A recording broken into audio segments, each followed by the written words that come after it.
Hello guys, welcome back my YouTube channel. আগের মতোই আপনাদের সামনে ক্রিকেট সম্পর্কে বড় ব্রেকিং নিউজ নিয়ে আসতে চলেছি। তো ভিডিওটা পুরো দেখুন। চ্যানেলে নতুন হয়ে থাকলে চ্যানেলটাকে সাবস্ক্রাইব করে নোটিফিকেশন বেল অন করে রাখুন ক্রিকেট সম্পর্কে নতুন নতুন তথ্য পাওয়ার জন্য। তো শুরু করছি প্রতিদিনের মতো 6 বড় খবর নিয়ে। প্রথম বড় খবর, হার্দিক পান্ডিয়া এবং ঈশান কিষান দুজনেই মুম্বাই ইন্ডিয়ান্সের প্রাণ একজন অধিনায়ক এবং একজন ওপেনার এবং উইকেট কিপার। দুজনেই ডি পাটিল টি-20 খেলতে শুরু করেছে।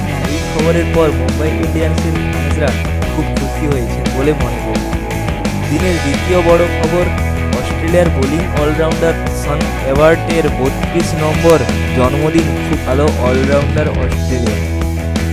দিনের তৃতীয় বড় খবর এসেছে দেবদত্ত পাডিক্কেলকে নিয়ে। আপনারা সবাই জানেন ইন্ডিয়া ভার্সেস ইংল্যান্ডের 5 ম্যাচের টেস্ট সিরিজে ইন্ডিয়া 3-1 এগিয়ে। পঞ্চম টেস্টে ইংল্যান্ডের বিরুদ্ধে মাঠে নামতে চলেছে দেবদত্ত পাডিক্কেল। দেবদত্ত পাডিক্কেলকে নিয়ে এই সিরিজে 5 জনের ডেবিউ দেন। দিনের চতুর্থ বড় খবর, শ্রেয়াস আইয়ার, যিনি কলকাতার অধিনায়ক, মুম্বাই রঞ্জি স্কোয়াডে যোগদান করেছেন। আইপিএল 2024-এর আগে ঠিকঠাক খেলা দেখাবেন শ্রেয়াস আইয়ার। দিনের পঞ্চম বড় খবর, WPL 2025-এর পয়েন্টস টেবিলের বড় পয়েন্টস টেবিলের নম্বর 1-এ রয়্যাল চ্যালেঞ্জার্স ব্যাঙ্গালোর রাজবাড়িরা দুটি ম্যাচে দুটি জিতে পয়েন্টস টেবিলের নম্বর 1-এ আছে। আজ আবার আরসিবি ওমেন্স বনাম দিল্লি ক্যাপিটালস ওমেন্স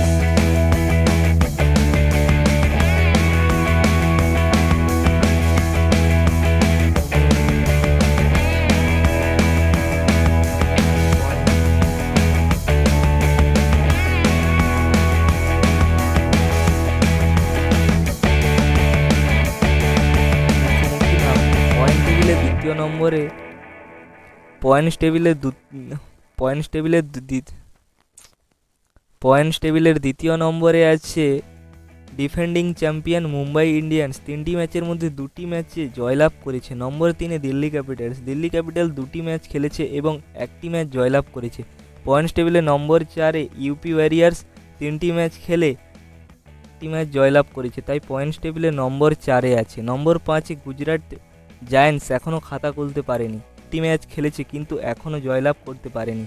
এবং নম্বর 6-এ দিনের বড় খবর, আইপিএলে খেলতে আসা ক্যামেরন গ্রিন, যাকে বেঙ্গালুরু 17,50,00,000 ট্রেড করেছেন, তিনি অস্ট্রেলিয়া বনাম নিউজিল্যান্ড টেস্টে প্রথম ইনিংসে একটি খুব সুন্দর সেঞ্চুরি করলেন। 155 বল খেলে নাবাদ 103 রানের খেলেছেন। এই ছিল আজকের 5 বড় খবর। পরবর্তী ভিডিও খুব তাড়াতাড়ি আসতে চলেছে।